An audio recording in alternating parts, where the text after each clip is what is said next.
Hi there and welcome to The Daily Gardener, and thank you so much for listening. I'm your host, Jennifer Ebling.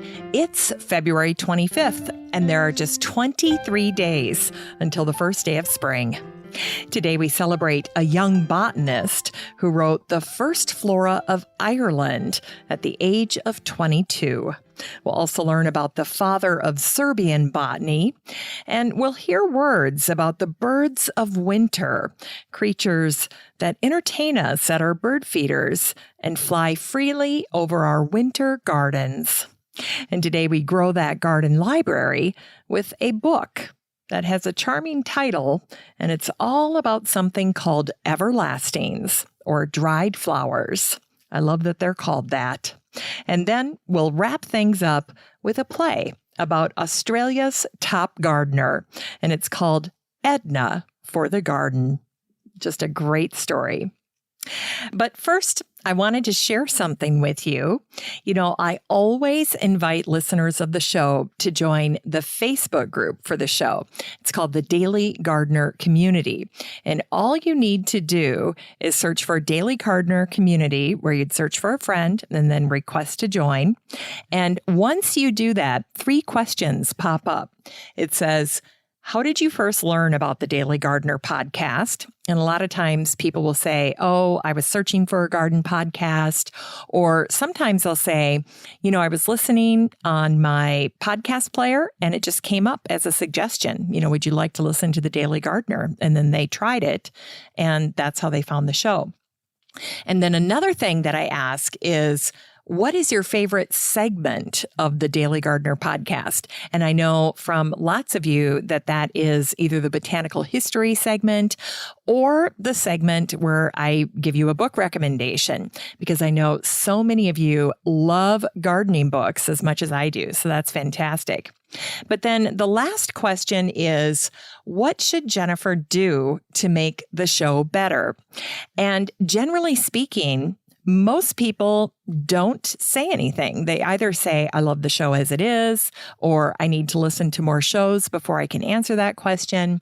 In any case, there's generally not much criticism or constructive advice that I get from that question, but I'm always eager to hear what you would like me to do to make the show better.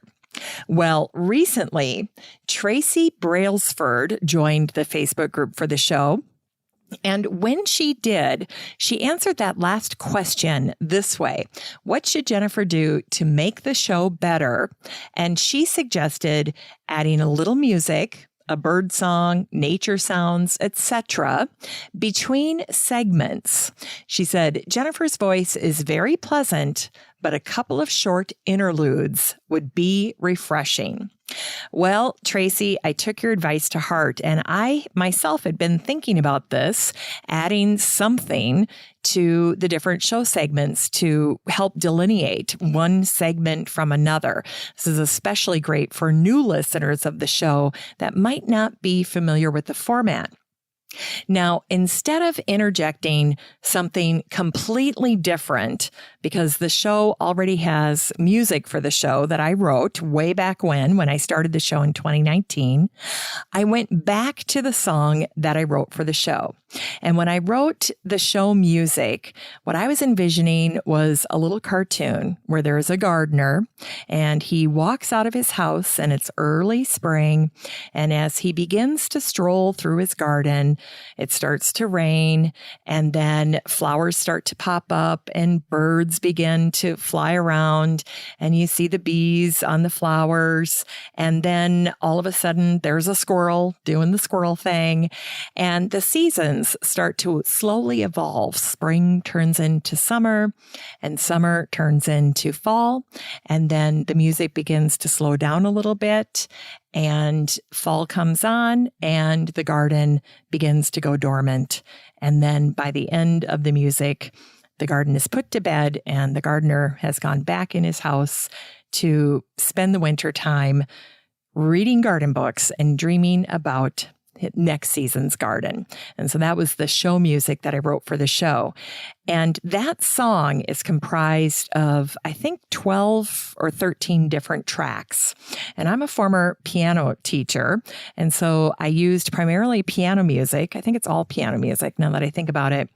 And I was imagining how many piano players it would take to actually play the show introduction, because it would be one of those scenarios where it's, maybe 2 or 3 pianos and 8 hands or something like that to play this song if you attempted to do it live.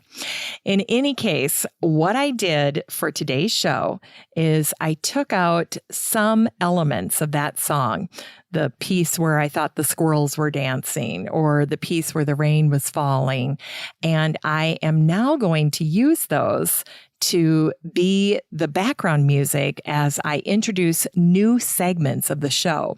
So we're going to give that a try on the remaining shows for this week, and we'll see how it goes. If you like it, let me know. Either send me an email at jennifer@thedailygardener.org, or you can go ahead and join the Facebook group and then give me feedback about the new transitions. If you like having some music that accompanies the segment changes in the show, I would love to hear from you your thoughts about what you think of that, especially if you're a longtime listener, because, of course, this will be a little bit of a change.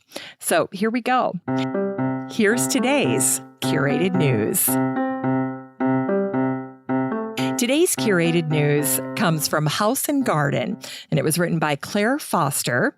And Claire is writing about the big gardening trends for 2021.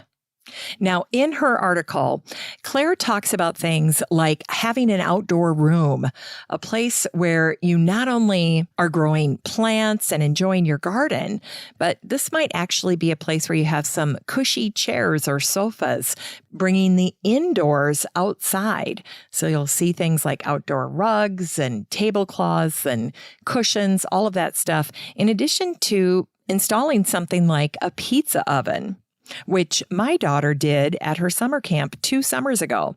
That was a thing they did as part of their community project, and it turned out great. Then Claire talks about growing micro gardens. This may mean that if you're in a small space and you don't have a full-on property, but maybe you have a balcony and some pots, well, that is considered a micro garden. And what you're doing is you're making use of every square inch, even if it's a small footprint. Claire also mentions things like growing your own food. That'll continue to be popular. Growing from seed. So for all of you winter sowers right now, or for people who are growing right now under lights in their home, you're right on trend. Sustainable gardens are going to be hot this year. Natural gardens, using natives and creating more natural looking gardens. And then here's one of my favorites. In fact, I was just speaking with a gardener about this book. It's called Beth Chattow's Gravel Garden, and I love gravel gardens. And Claire is telling us that gravel gardens are going to be in. They're going to be a main focus. And that has to do with the fact that so many areas are confronting situations where they're dealing with drought. And if you have that, a gravel garden should be something you investigate so you don't keep bashing your head against the wall every time drought happens, and it kind of wipes out all the work you've been doing in the garden. So learning how to deal with drought, incorporating things like gravel gardens is a fantastic idea. And then there are a couple of other ideas that Claire shares here, and I think they're fantastic.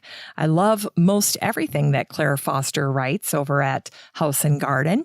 But if you would like to check out Claire's post for yourself in the Facebook group for the show, all you need to do is search for the word trend, and Claire's post will pop right up. Here's today's Botanical History for February 25th. Today is the anniversary of the Irish botanist and horticulturist Katherine Sophia Kane, who died on this day, February 25th, in 1856. Orphaned as a little girl, Katherine was taken in by her father's older brother, her uncle, Matthias O'Kelly, and she grew up alongside her cousins. A naturalist, Uncle Matthias fostered Kate's love for the outdoors and ultimately her focus on botany. When Kate was just 22 years old, she anonymously published a book that became the first national flora of Ireland, and it was called The Irish Flora, comprising phonogamous plants and ferns. And if you haven't heard that term phonogamous before, she was really just referring to seed-bearing plants and ferns. With the help of the National Botanic Gardens, John White, Kate's little book was released in 1833, and it described not only all the Irish flowering plants, but also ferns and cryptograms. Accurate and informative, Kate's book became a textbook for botany students at Trinity College in Dublin. And 3 years later, in recognition of her work, Kate became the first woman to be elected to the Botanical Society of Edinburgh. And here's something I thought you would especially enjoy learning about Kate. The story of how Kate met her husband, Robert, is similar to how John Claudius Loudon met his wife, Jane Webb, through her book. In Kate's case, proofs of the Irish flora had mistakenly made their way to Robert's desk. Curious about the work, Robert tracked down Kate's address and personally returned the proofs to her. Well, the two were married in 1838, and they went on to have 10 children. In 1846, Robert was knighted, and Kate became known as Lady Kane. An economist, a chemist, and a scientist, Robert was hired to serve as the president of Queen's College. And although Kate was happy for her husband, she put her foot down and refused to move to Cork. Apparently, Kate had designed a magnificent garden with many exotics, and they were planted all around their home in Dublin, and she was loath to leave it. And so, much to the school's dismay, Robert commuted to work until the school finally insisted that he live in Cork during the school year in 1858. And here's one more fun little story about Kate and Robert. As they were both scientists, Kate and Robert would send notes to each other in Greek. And today is the anniversary of the death of the famous Serbian botanist Josif Pančić, who died on this day, February 25th, in 1888. In 1874, Josif discovered the Ramonda serbica, commonly known as the Serbian phoenix flower. Like the peace lily, this flower is an excellent indicator plant, and it flops quite severely when it's dehydrated. At the same time, it has incredible abilities to revive itself with watering. And in Serbia, the flower of the Ramonda serbica is associated with peace after it became a symbol of Armistice Day, which marked the end of World War I. As for Josif, he became known as the father of Serbian botany. Late in his career, Josif came up with the idea for a botanical garden in Belgrade. Built in 1874, the garden proved to be a bit of a disappointment.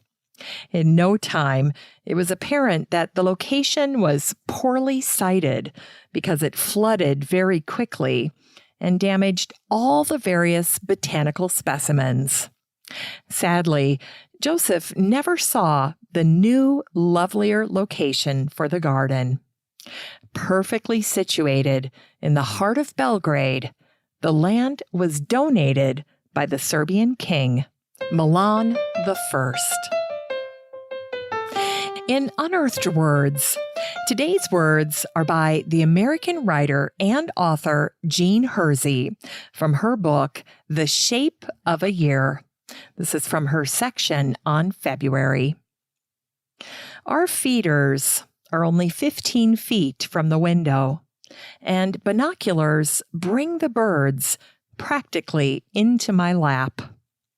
The perky little sparrow with the black dot on his fluffy breast is a tree sparrow, and the one with no dot is a field sparrow. I often mix these up. The lady junco has touches of brown. The male is charming with his slate gray head and back and creamy undersides. The nuthatch is another winner. He creeps cheerfully down the maple trunk head first. Sometimes his world is upside down, sometimes right side up. He views it with equanimity either way. With a long bill, he reaches out, quickly snatches a seed, and flies off. The markings of the nuthatch are the essence of winter. His blues and grays are the mist that drift over the meadow and brush against Pop's Mountain at dusk. And the gold tans of his underside are wisps of dried grass in the meadow, beech leaves in the woods with sun shining on them, or last year's oak leaves that still cling. It's time to grow that garden library with today's book, Everlastings by Bex Partridge. This book came out in 2020, and the subtitle is How to Grow, Harvest, and Create with Dried Flowers. In this book, we learn so much about dried flowers from the floral artist Bex Partridge, the owner of a shop called Botanical Tales. A specialist in working with dried flowers, known as everlasting flowers, Bex inspires us to grow, harvest, and create with dried flowers. Sharing her own wisdom from working with everlastings, Bex shares her tips for incorporating dried flowers into your garden planning for this year and into your home decor. Bex loves dried flowers, and she fervently believes that something magical happens to flowers when they're dried. Although their vibrancy may be slightly dulled by drying, Bex feels that ultimately drying magnifies the bloom's beauty. Now, one tip that I learned from Bex is to target plants with woody stems because those plants tend to dry beautifully. This book is 160 pages of everlastings, preserved flowers, preserved memories, and magnified ethereal beauty that is everlasting. You can get a copy of Everlastings by Bex Partridge and support the show using the Amazon link in today's show notes for around $13. Finally, here's something sweet to revive the little botanic spark in your heart. It was on this day, February 25th, in 1989, that a newspaper out of Melbourne, Australia, called The Age, ran a story by Anna Murdoch about a brand new play called Edna for the Garden. And it was all about the charismatic Australian gardener, designer, and writer, Edna Walling. Here's an excerpt. The woman who created the Home Cooking Theatre Company in Melbourne, the writer Suzanne Spunner and director Meredith Rogers, have a new production called Edna for the Garden, the story of Edna Walling, one of Australia's great artists of gardening. Edna Walling, who wrote an enormous amount about her philosophy of gardening and the environment, died in 1973 in her late 70s. Edna devoted her passionate life to creating extraordinary gardens, mainly in Victoria, some of which are still beautifully maintained. She spent her childhood in Bickley, an old village in Devon, England, and came to Melbourne, aged 18, infused with the intense romanticism of the English countryside, where she had watched such subtle beauties as wind in the willows. Edna's own photographs were almost always of pathways. She liked the idea of different areas in a garden so that you couldn't take it all in one view. One of Edna Walling's precepts was to always sweep up to a house in a curve, never a straight line. People would say, "You must have Edna for the garden," and that saying inspired the name for the play. It's only at the end of Edna's life that you sense disappointment as she saw the sprawls of Melbourne and what was happening with conservation. Edna Walling built her own house near Croydon and then bought 7 adjoining hectares and created a rural community called Bickley Vale, where she designed very English-looking cottages that bore no relationship to the Australian climate and environment. And today, the people who live there have now formed the Friends of Edna Walling to protect the area. Miss Spunner says some of these people actually knew Edna, and they talk almost as if she is still there, a kind of spirit in the garden. Finally, there was one little story that I discovered about Edna a while ago, and that was of her potato throwing technique.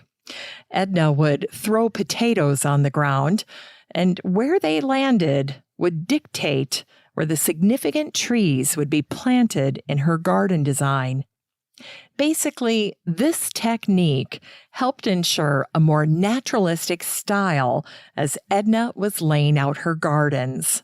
And even if the potatoes would land almost on top of each other, Edna let the chips, or should I say potato chips, fall where they may.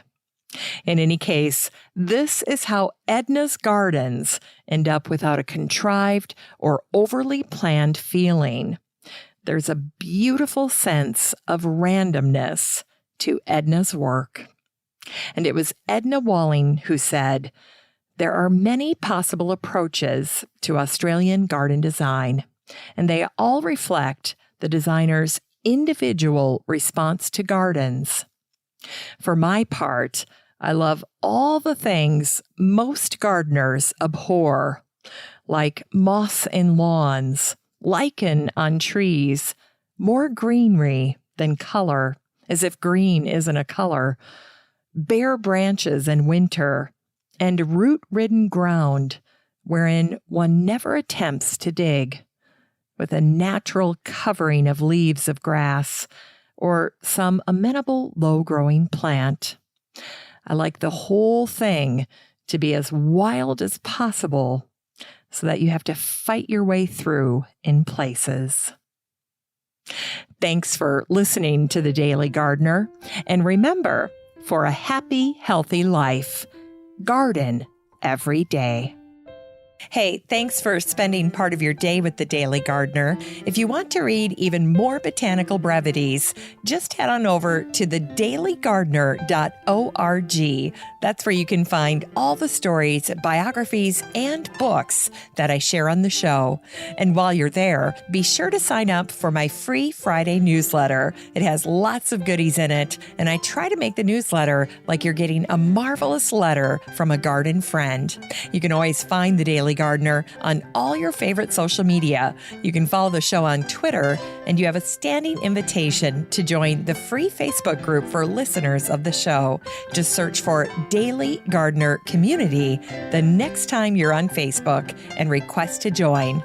Last but not least, you can easily share your gardener greetings or book submissions by emailing me at jennifer@thedailygardener.org. The Daily Gardener is produced in lovely Maple Grove in Wyoming, Minnesota, with the help of Paige Mance, Brooke Bierbaum, and Eric Begay. I'm your host, Jennifer Ebling, and as always, have a great day in the garden, and we'll see you tomorrow.